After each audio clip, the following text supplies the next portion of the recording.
ربنا الله ثم استقاموا فتنزل عليهم الملائكة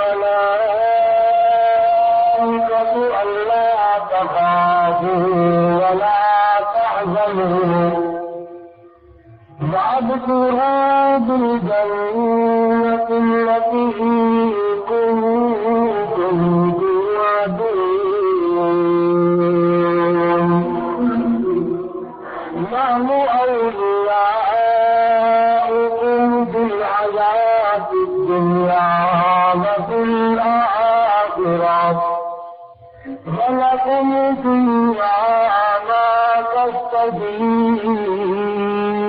أنفسكم ولكم فيها ما تدعون نزلا من غفور رحيم.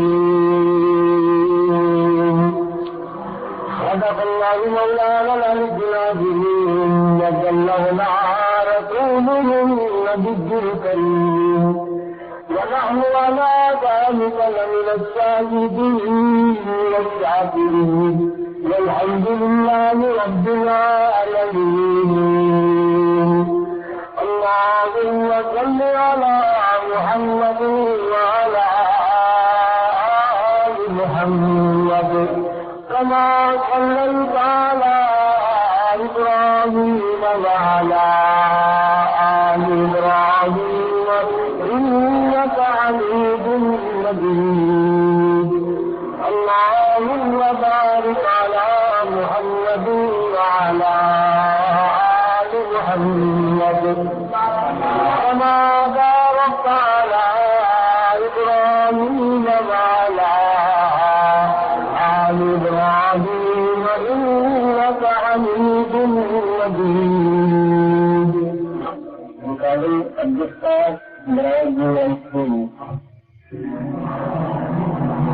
قرآن کریم کی جو آیات سورہ حامیم سجدہ کی چند آیات ہیں. سبحانہ وتعالی وتقدس میں پورے کلام الہی کے اندر اہم قسم کے چند مضامین بیان فرمائے. اللہ تبارک و تعالیٰ جل شانہ نے اپنی توحید اس کے دلائل نبی کریم صلی اللہ علیہ وسلم کی رسالت اور اس کے دلائل جو لوگ اللہ اور اس کے رسول کے احکام پر ایمان لائے اور زندگی بھر ان پر عمل کیا ان کی دنیاوی اور اخروی حالت بیان فرمائی. اور جن لوگوں نے اللہ اور اس کے رسول صلی اللہ علیہ وسلم کی نافرمانی کی, عداوت کی, بغاوت کی, احکام الہیہ کے مقابلے میں سازش کی, ان کی تباہ کاریوں کو بیان فرمایا دنیا اور آخرت کے اعتبار سے. یہ کسی آدمی کا کلام نہیں, یہ کسی پارٹی کے لیڈر کا کلام نہیں, یہ کسی کے فرقے کے سربراہ کا کلام نہیں, یہ کسی ملک کے بادشاہ اور صدر اور وزیر کا کلام نہیں, حاکم الحاکمین کا کلام ہے جو سارے جہان کا پالنہار ہے, جو اپنی مخلوق کی خبر رات دن صبح شام ہر آن ہر لمحہ ہر گھڑی رکھتا ہے. ایک سیکنڈ کے لیے بھی اپنی مخلوق سے اللہ پاک غافل نہیں ہوتے. 1000 مرتبہ اسے دیا, وہ ایک مرتبہ بھی تجھے اپنی جانتوں کو محروم نہیں کرتا.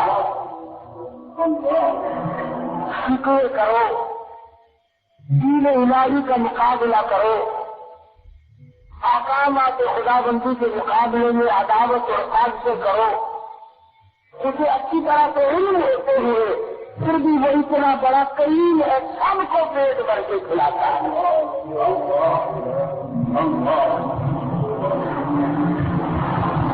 اللہ سبحانہ و تعالیٰ نے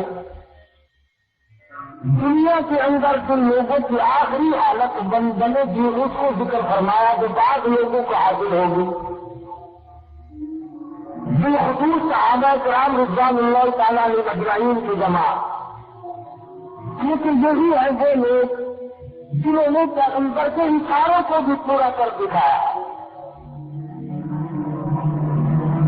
نماز کا حکم ملا تو اس کی پیروی اس طرح سے کی، گردن کٹ گئی نماز نہ پڑھی،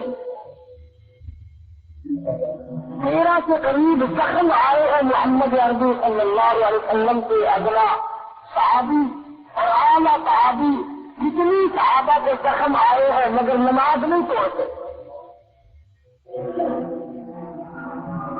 ہمیں تو مکیوں میں نماز نہیں پڑھنے دیتا، عادت بن گئی کہ نماز میں ہمیں اپنے گھریلو بندے یاد آتے ہیں۔ صحابہ کیونکہ نماز کچھ اور طرح سے پڑھتے، امیر المومنین خلیفۃ المسلمین سیدنا علی مرتضیٰ رضی اللہ تعالیٰ عنہ وضو فرماتے ہیں، دیکھنے والا کہتا جیسے جیسے وضو فرماتے گئے رنگ پیلا پڑتا چلا گیا، رنگ سرد ہوتا چلا گیا، نماز کے لیے کھڑا ہونے لگے تو اور گھبرا گئے، کتنی پیچھا کیا بات ہے، فرمانے لگے جانتے نہیں ہو حاکم الحاکمین کے دربار میں کھڑا ہونے لگائے۔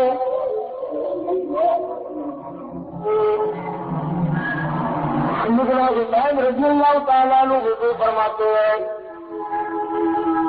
وضو فرمانے کے بعد مسجد میں داخل ہونے کا ارادہ رکھتے ہیں۔ راوی کہتا ہے سیدنا حسین مسجد میں داخل ہوتے وقت چکر کھا کر زمین پہ بیٹھ گئے، اتنی پیچھا کیا بات ہے، طبیعت کیوں گھبرا گئی، فرمانے لگے دربار الہی ہے، کرتا ہوں اس میں داخل رہتے ہوئے کوئی بے ادبی نہ ہو جائے۔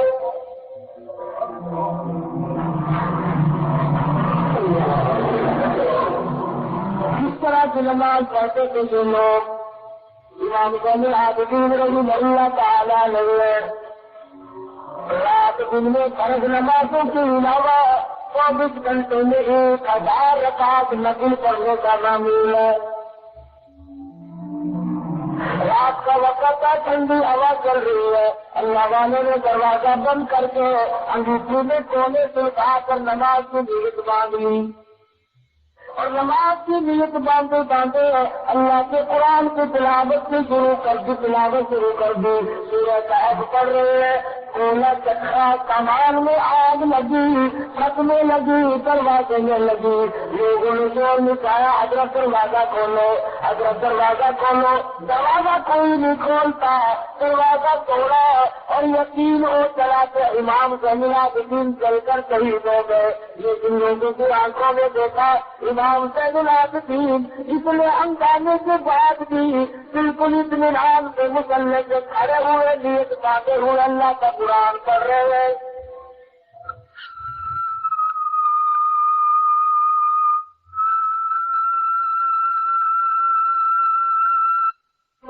رضی اللہ تعالیٰ عنہ کا پوتا ہے، علی مرتضیٰ رضی اللہ تعالیٰ عنہ کا پوتا ہے، نماز ایسی پڑھتا ہے، لوگوں نے انتظار کیا، اطمینان سے نماز ختم فرمائی، لوگوں نے کہا حضرت جی سامان چل گیا، سب چل گئی، آپ نے نماز ختم نہ کی، فرمانے لگے اور لوگوں جس آگ کو مٹی بجھا دے، جس آگ کو پانی بجھا دے، میں اس آگ کی فکر کیا کروں جسے لوگ بجھا دے، میں اس آگ کی فکر میں لگا ہوا ہوں۔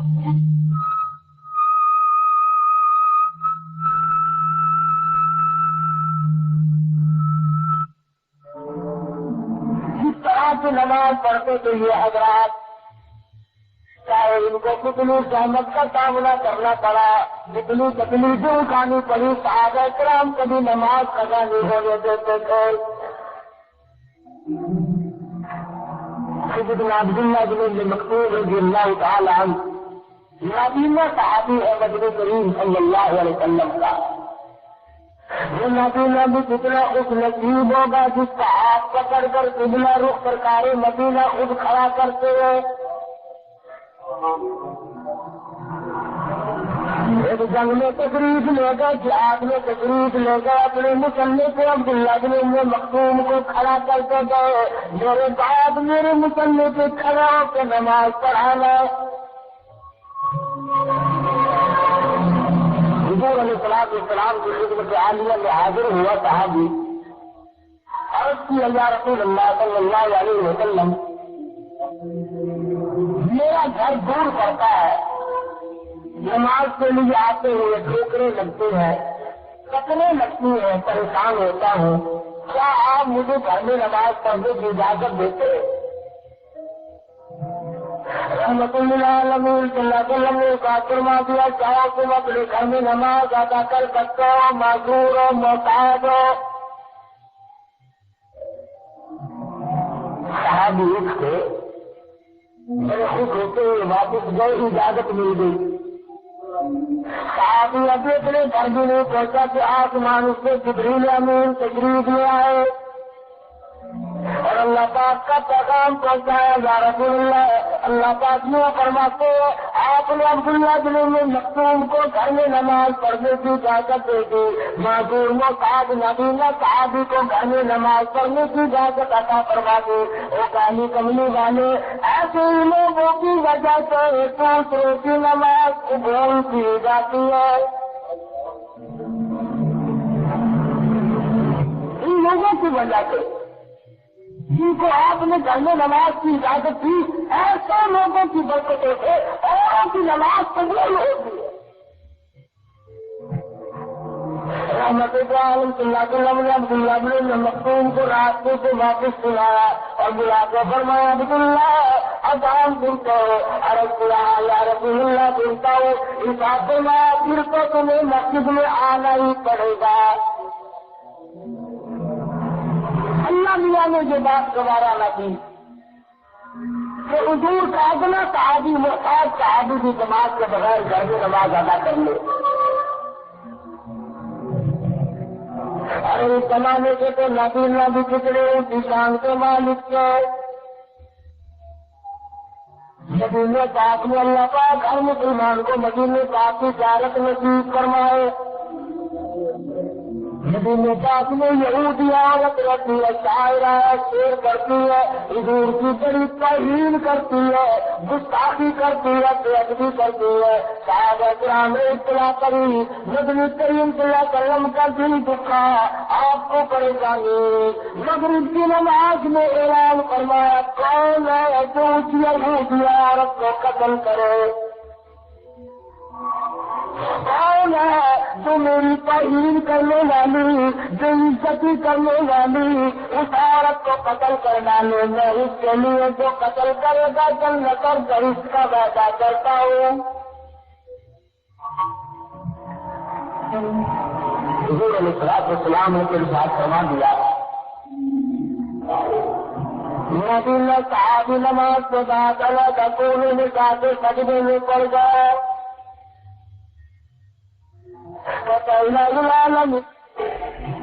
نبی صحابی نماز کے بعد الگ کونے میں جا کے سجدے میں پڑ گئے. سجدہ درمیان میں میدان میں حملہ کرنا میرے بس کا روگ نہیں, حملہ کرنا میرے بس کا روگ نہیں, تلوار چلانا میرے بس کا روگ نہیں, نیزا چلانا میرے بس کی بات نہیں, تیر اندازی میرے بس کی بات نہیں. سارے صحابہ میدان جہاد میں جاتے ہیں, اپنے گھر کو بلند کراتے ہیں, وہی سنوٹتے ہیں, اے میرے پروردگار میں محتاج صحیح, میں معذور صحیح, میں مجبور صحیح, اے اللہ یہ مجبوری بھی تیری دی ہوئی ہے. اے میرے مالک اس عورت کا قتل تو میرے آپ کو نصیب کر دے.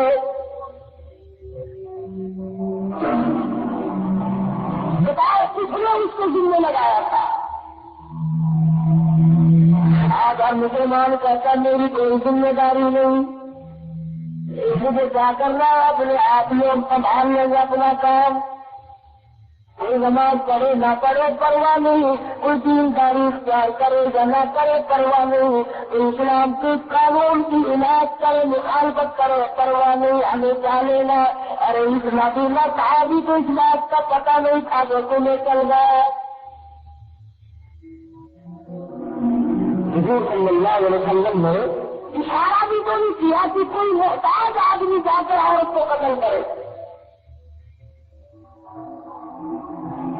مطلق فرمایا، اور ظاہر ہے کہ حضور کا اعلان آنکھوں والوں کے لیے تھا، نوجوانوں کے لیے تھا، مظاہر اور غازیوں خاصیوں کے لیے تھا، لیکن تمنا اپنی اپنی اور حسرت اپنی اپنی ہے۔ نبی صحابی سجدے میں پڑا ہوا رو رو کے دعائیں مانگ رہا کچھ میرا الہی اور میرے پروردگار، نبی نے جنت کا وعدہ فرمایا، اس عورت کا قتل میں محتاج کے نصیب کر جائے۔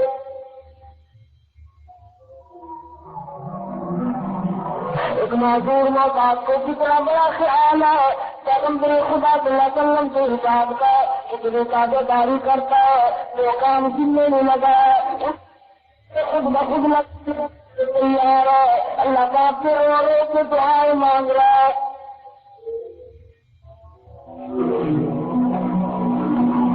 اور جو اچھے بھلے ہیں اس زمانے میں آنکھوں والے لکھے پڑھے،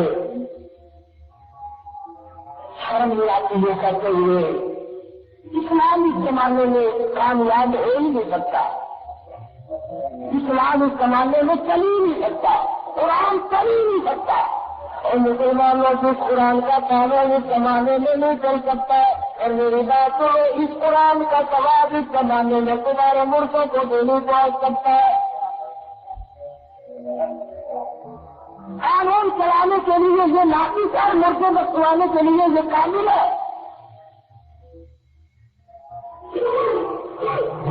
پیش کرتے مرنے کے بعد قرآن پکڑ کے بیٹھتے ہیں، میرے باپ دادا ضامن بنی،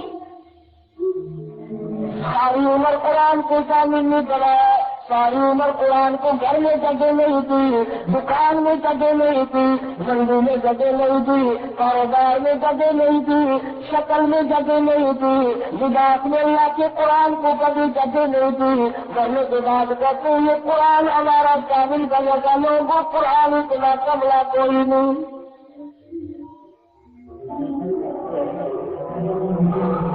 جس قرآن کی قانون سے چلا نہیں جا سکتا، اس کا مطلب تو یہ ہوا کہ اللہ کا قرآن سنتوں کے لیے نہیں، بادشاہوں کے لیے نہیں، قادروں کے لیے نہیں، مشہوروں کے لیے نہیں، اللہ کا قرآن مردوں کے لیے ہے، مردوں کے لیے ہے اللہ کا قرآن۔ اسے سنبھال کے رکھو، جب کوئی مر جائے تو اسے پڑھ کر کے بخش دینا، ختم کرا دینا، بس کافی ہے، قرآن تم سے راضی۔ اللہ والوں ایسی بات نہیں، یہ محتاج صحابی ہے، نابینا صحابی ہے، معذور مجبور صحابی ہے، مدنی کریم صلی اللہ علیہ وسلم کا غلام تابع دار ہے، جانثار ہے، مدینے پاک میں حضور کی مسجد میں سجدے میں پڑا ہوا رو رہا ہے اور کہتا الہی اس یہودی عورت کا قتل میرے نصیب کر کے۔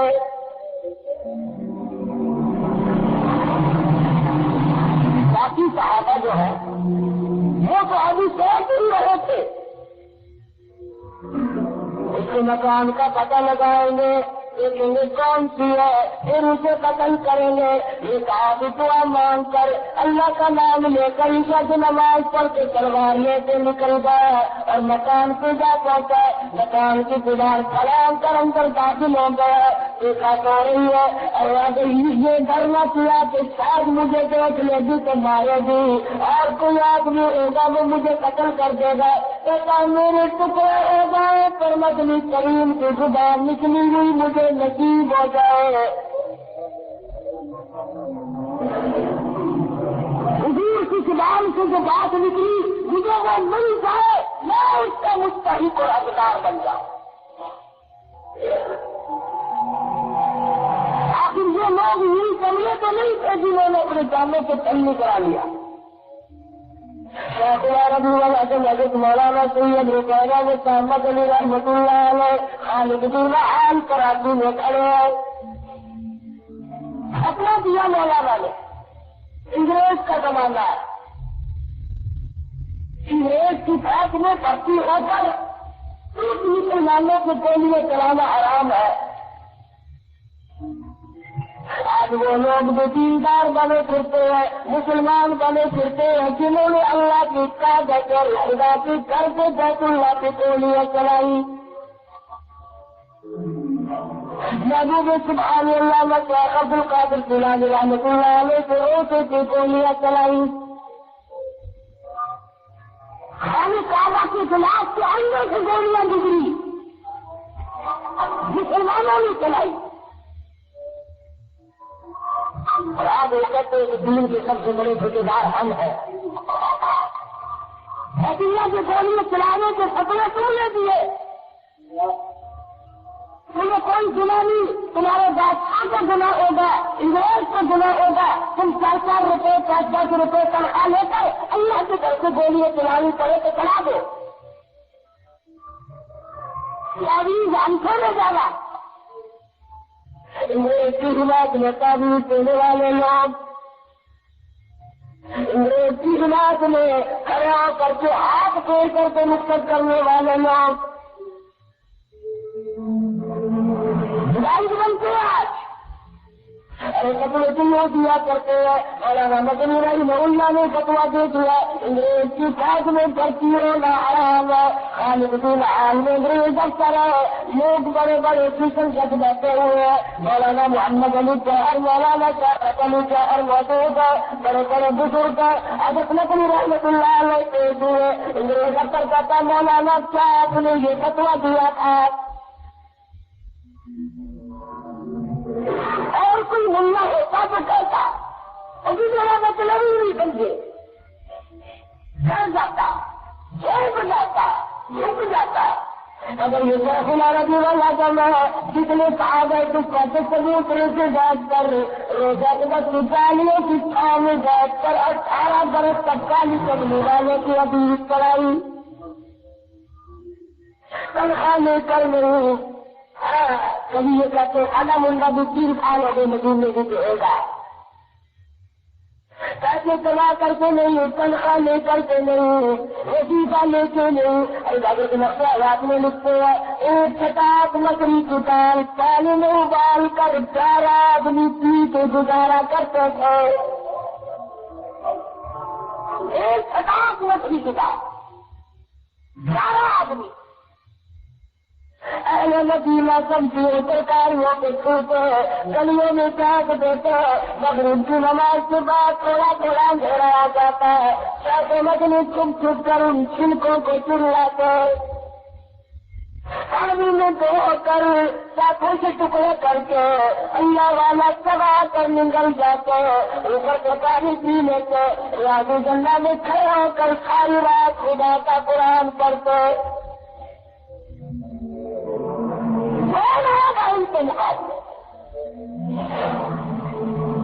انگریز نے پوچھا مولانا آپ نے یہ فتوا دیا تھا؟ میں نے فتوا دیا تھا اور اب بھی دیتا ہوں اور ساری زندگی یہی فتوا دیتا رہوں گا. انگریز افسر کہتا ہے مولانا آپ کو معلوم ہے اس کی سزا کیا ہے؟ آپ کو پتا ہے اس کی سزا کیا ہے؟ میں سزا دینا تیرا کام ہے, سزا دینا میرا کام ہے. انگریز افسر کہتا ہے اس کی سزا پھانسی ہے, اس کی سزا موت ہے, اس کی سزا دنیا سے رخصتی ہے, اس کی سزا گردن کاٹنا ہے, سولی پہ لٹکانا ہے. اگر مدنی رحمۃ اللہ علیہ نے مسکرا دیا اور بغل میں سے کھدر کا تھال نکال کر انگریز افسر کی میز پہ رکھتے ہوئے فرمایا الحمدللہ میں تو بند سے قبل ساتھ لے گیا.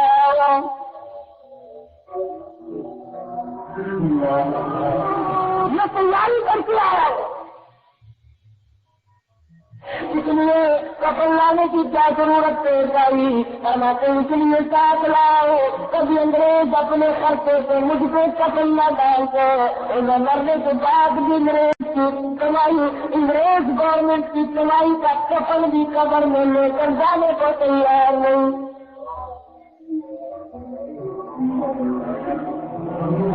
کتنے لوگ ہیں جنہوں نے پوچھ خالص کی انگریزوں کی،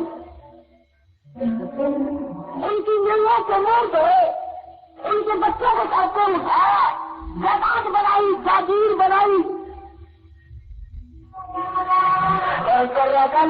صاحب ندی میں پاک میں حضور اکرم صلی اللہ علیہ وسلم کی مسجد کے کونے میں پڑا ہوا رو رہا ہے، الہی اور میرے پروردگار اے بے نیاز بادشاہ، کسی کو قدر نوازا، کسی کو احد میں نوازا، کسی کو خندق میں نوازا، کسی کو حنین میں نوازا، مجھ غریب کو مدینے میں نواز دے، اس آیت کا قتل میرے ہاتھوں نصیب کر دے۔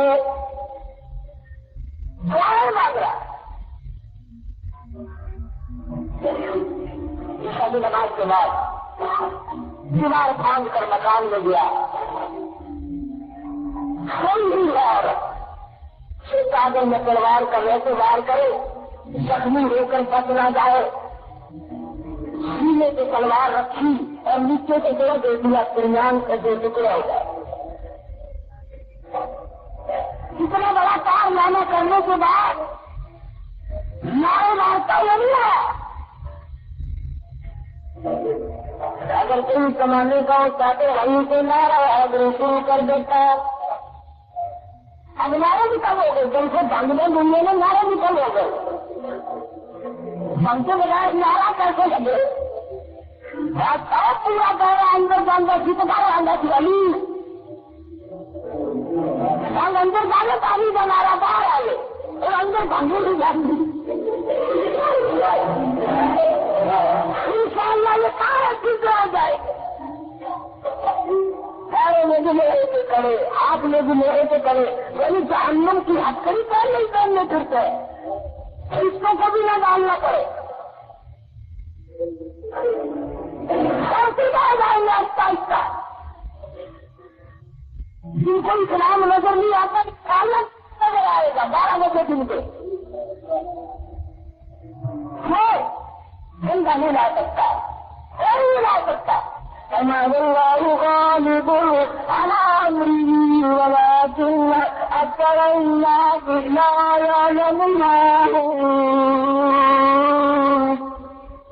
میرا دین غالب ہے، میں غالب، میں سارے جہان کا مالک، ان الحكم الا لله،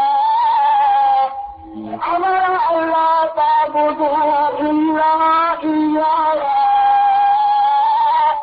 ذلك الدين القيم ولكن اكثر الناس لا يعلمون۔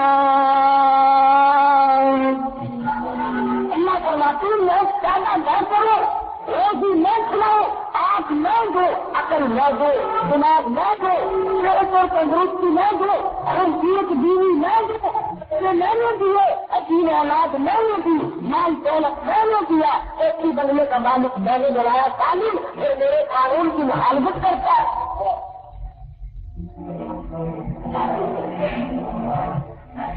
صحابی عورت کو قتل کرنے کے بعد باہر نکلا، پھر مسجد نبوی میں آ کر 2 رکعت نماز شکرانے سے کرتا ہے، کسی سے ذکر نہیں کیا، کسی کو بتایا نہیں،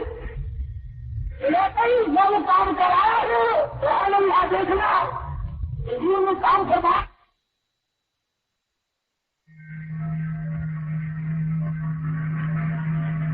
یہ روپیہ کو قتل کر ڈالا، صحابی نے چھپایا، اللہ نے ظاہر کر دیا۔ نماز فجر کے بعد لوگ اٹھ کے جانے لگے، ارشاد فرمایا ٹھہر جاؤ، میں تمہیں جنتی آدمی کی زیارت کراؤں گا۔ اللہ یہ لفظ کسی پیر کے نہیں، کسی فقیر کے نہیں، کسی وزیر کے نہیں، کسی سرمایہ کار کے نہیں، کسی مولوی کے نہیں، امام الانبیاء محبوب کبریا حضرت محمد مصطفیٰ صلی اللہ تعالی علیہ وسلم نے فرمایا لوگوں چاہیے جنتی آدمی کو دیکھ کے جانا۔ سارے صحابہ حیران ہیں کہ جنتی آدمی کون آیا، اور وہ صحابی کونے میں بیٹھا ہوا رو رہا ہے، یا اللہ قبول کرنا تیرا کام ہے، میں جو کر سکتا تھا وہ کر گزرا، قبولیت فرما۔ رحمت للعالمین سید المرسلین حضرت محمد کریم صلی اللہ علیہ وسلم خود تشریف لائے، نبینا صحابی کا ہاتھ پکڑ کر لے جا کر بیچ میں کھڑا کر دیا، اور لوگوں جس نے جنتی آدمی کی دنیا میں زیارت کرنی ہو وہ آج ہی سے دیکھ لے۔ صحابہ نے ہم تو سن کر ہی سو گئے، یہ کام کر گیا، اس لیے تو نہ سوچا کہ میری معذوری ہے۔ صحابہ جنتی آدمی کی دیدار کر رہے ہیں، حیران بھی ہو رہے ہیں، یوں بھی سوچتے ہی نہیں یہ کس کے نصیب ہوگا، میں سوچتا کہ میں کروں گا، کل دن میں دیکھوں گا، کل رات کو دیکھوں گا، یہ پہلی رات میں کام پورا کر دیا۔ ایک ہمارا زمانہ ہے، میں کوئی کام پکڑے کر رہا تھا، برابر میں کھڑا ہو کر کے ایک آدمی کہنے لگا جس نے رسول اللہ صلی اللہ علیہ وسلم کو دیکھنا ہو وہ اسے دیکھ لے۔ کتنی بڑی گستاخی، کتنی بڑی بے ادبی۔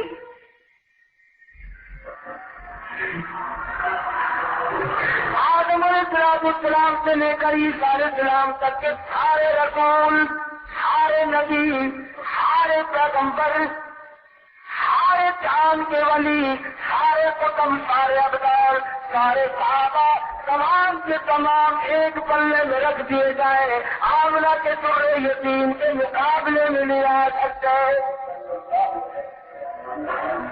آئے کیسے؟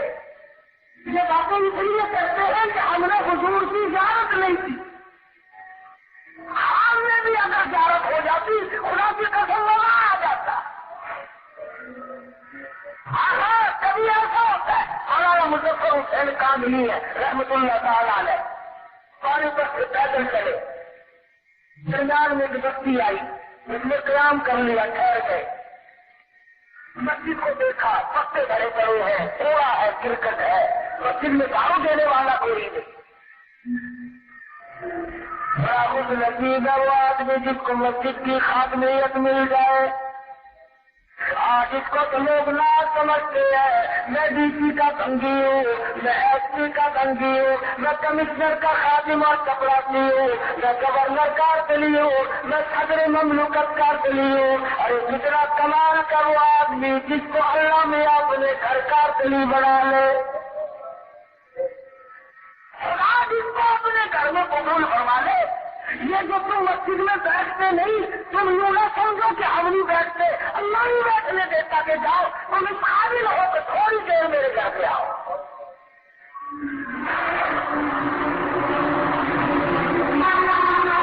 ورنہ کوئی وجہ نہیں۔ مولانا نے مسجد کی صفائی تھی، آسان تھی، دو چار آدمی نماز کے لیے آ گئے، ایک آدمی کہنے لگا مولانا میں کھانا لاؤں گا، آپ جائے نا، بغیر کہے۔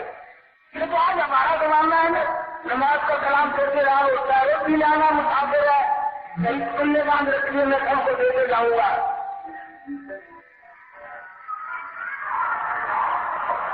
کوئی تو اعلان ہے ہمارے زمانے میں، یا کلام پھیر کے اعلان ہوگا کہ فلانی بھینس کھوئی گئی، بکری کھوئی گئی، واپس کر دینا۔ مولانا میں کھانا لاؤں گا، 3 روٹیاں لا کے اپنے کی مولانا فرماتے ہیں میں کھا کے کبھی نماز کے بعد ہو گیا کہ مجھے ایک رات میں 3 مرتبہ محمد عربی صلی اللہ علیہ وسلم کا دیدار نصیب ہوا۔ 3 مرتبہ حضور کی زیارت ہوئی صلی اللہ علیہ وسلم۔ اب بتاؤ ایسی جگہ کون چھوڑے؟ مولا ٹھہر گئے وہیں کے ماما، یہ تو مسجد ویسی پتہ ہماری نظر آئی، یہاں تو اللہ کا کرم برس رہا ہے۔ اگلے دن بھی ٹھہر گئے، اگلی رات بھی وہی آدمی کہنے لگا کہ مولانا میں کھانا لاؤں گا،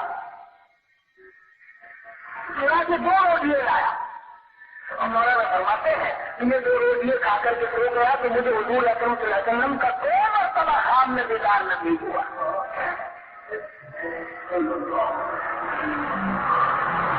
تیسرے دن مولانا فرماتے میرا وہاں سے جانے کو جی نہ کرے، جاؤں کیسے؟ جہاں اتنی بڑی دولت ملتی ہو اس جگہ کو کون چھوڑے؟ تیسرے دن وہی آدمی آیا اور کہنے 1 روٹی لایا اور کہنے لگا مولانا کل آپ یہاں تشریف نہ رکھے۔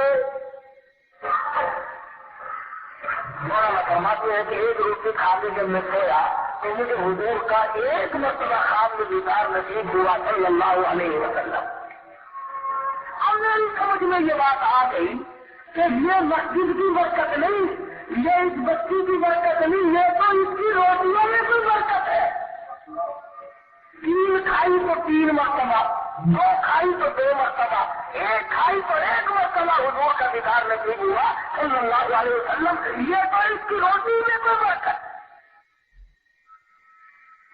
فرماتے ہیں کہ جب یہ کہا کہ حضرت کل کو نہ ٹھہرے آپ، میں نے ہاتھ پکڑ لیا، دیکھا اگلے دن کہ بھائی ایسا تو کیا نیک عمل کرتا ہے، اس کی بنا پر میں جتنی تیری روٹی کھائی اتنے اللہ کے نبی کی زیارت کی۔ وہ کہنے لگا اللہ والے پرسوں جب آپ تشریف لائے میرا بھی اور میری بیوی کا بھی، میرے بچے کا بھی 3 دن کا فاقہ تھا، میں مزدوری کر کے آیا، اتنا ٹبلا تھا کہ 3 روٹیاں ہوئی۔ میں آپ کو دیکھا چہرے سے پتا چلا کوئی اللہ والا ہے، میں اپنی روٹی لے کے چلا، بیوی نے پوچھا کہاں چلے، میں نے کہا مسجد میں اللہ والا مسافر ہے اس کو روٹی دینے چلا ہوں۔ کہنے لگے اللہ والے تجھے بہشت چاہیے تو مجھے بھی تو چاہیے، میں 4 دن کا بھی فاقہ کر لوں گی، میری بھی لے جا۔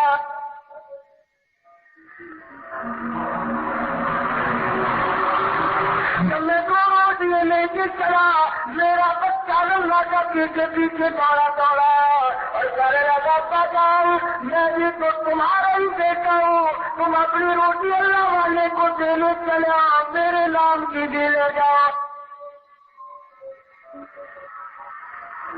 کہنے لگا آپ نے پوچھا ہے عالم دین ہو جھوٹ نہیں بولنا، ہم نے تینوں نے کھاتے پہ فاقہ کر لیا، اور تیسرا دن آیا تو بچے کی حالت بگڑ گئی تھی، اس کی روٹی اس کو دے دی، میں نے اور میری بیوی نے 5ویں دن بھی فاقہ کر لیا، بچے تھوڑے بھی دبا لیے، اور مصیبت تو نہیں خوشی سے دبا رہے تو اس لیے اللہ کے دربار میں جو مسافر آ کر کے بیٹھا ہے اس کی خدمت کرنا جو خدا بند عالم کی رضا مندی کا بہت بڑا سبب بنے گا۔ اور کہنے لگے 3 دن بیوی کی حالت خراب ہو گئی، اس کے نام کی جو روٹی مجھے دے آیا ہو، اور کل کو میرا 6واں دن ہو جائے گا، مجھے اپنے اوپر بے اعتبار نہیں، کل کو کہیں میرا قدم نہ پھسل جائے، اس لیے میں نے کہا ہے کہ کل آپ تشریف نہ رکھیں۔ ہاں یہ لو خان میں بھی نصیب نہیں، آپ کو کم سے کم خان میں تو حضور صلی اللہ علیہ وسلم کا دیدار ہوتا تھا۔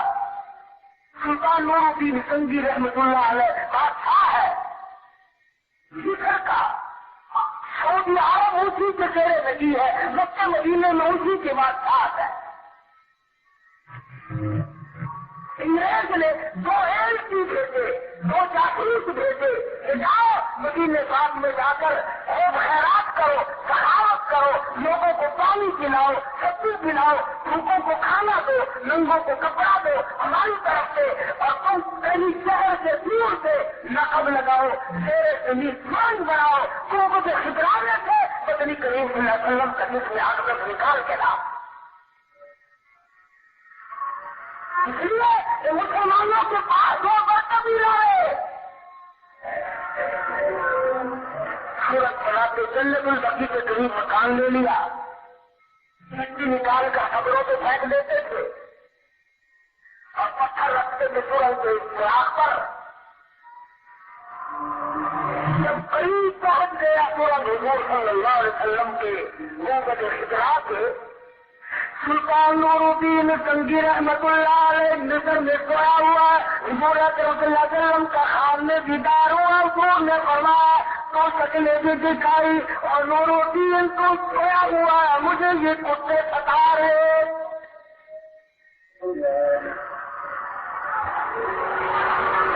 بادشاہ دکھا گھبرایا، استغفار کی توبہ کی، لیکن پڑے اللہ اللہ کرتا پھر کھو گیا تو میرے گناہ مجھے کیا دکھائی دیے ہیں. پھر مدنی کریم صلی اللہ علیہ وسلم کا خواب میں دیدار ہوا اور وہی دو آدمی دکھائے گئے تھے. نور الدین تو سویا ہوا اور مجھے یہ کتے تنگ کر رہے. پھر گھبرا کے اٹھا اور یہی کہا کہ میں خدا جانے کیا بننے والا ہے. پھر ذرا لیتا کہ آنکھ لگ جائے. تیسری مرتبہ پھر امام الانبیاء محبوب کبریاء حضرت محمد مصطفیٰ صلی اللہ علیہ وسلم کا خواب میں دیدار ہوا، زیارت ہوئی اور فرمایا نور الدین اور قاتل کیوں سو رہا ہے، مجھے یہ ستا رہے ہیں. مشورہ کو طلب کیا، مشورہ کیا، سب نے مشورہ کیا کہ جلدی مدینے پاک چلو. تمام مدینے پہنچے، اللہ ہر مسلمان کو مدینے پہنچائے. مدینے کا جانا بھی باعث رحمت ہے اور لوگوں مدینے میں مر جانا بھی بڑے کام کی بات ہے.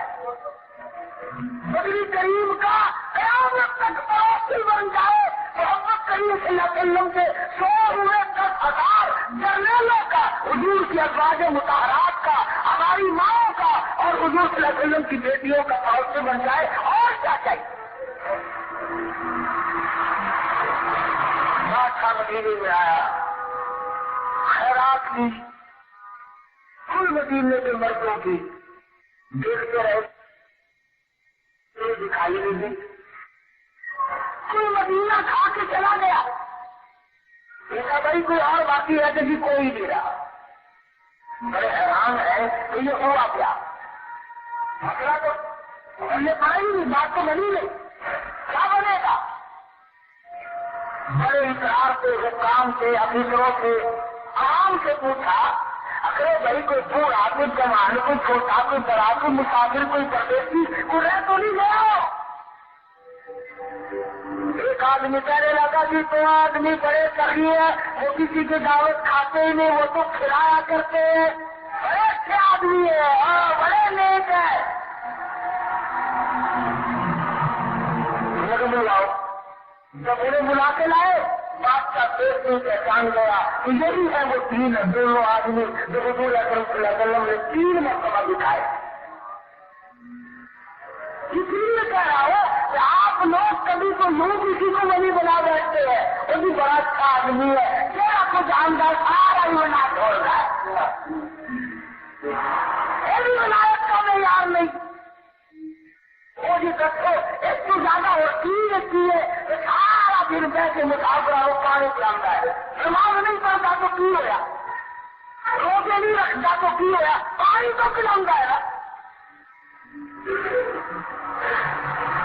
آپ یقین کریں، اگر دیکھو تاریخ.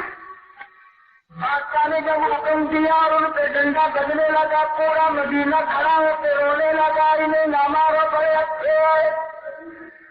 وہ بتائی کرتی تھے نا، اگر وہ یہ کام نہ کرتے تو ان کا چموڑا کیسے جمتا. پانی پلانا، لوگوں کو کھلانا، بیواؤں کی خبر گیری کرنا، بجانا ان پہ ڈنڈا ہو. یہ ڈنڈے میں بھی بڑی کرامت ہے. ایوب خان نے ساری عمر میں ایک بات کام کی تھی کہ 4 کتابت بانو اتری پاس میں اترا ڈنڈا. یہ کتنی سال گزر گئے، ڈنڈا ہی تو ڈنڈا پڑ رہا ہے، ہم سارے بگڑ گئے.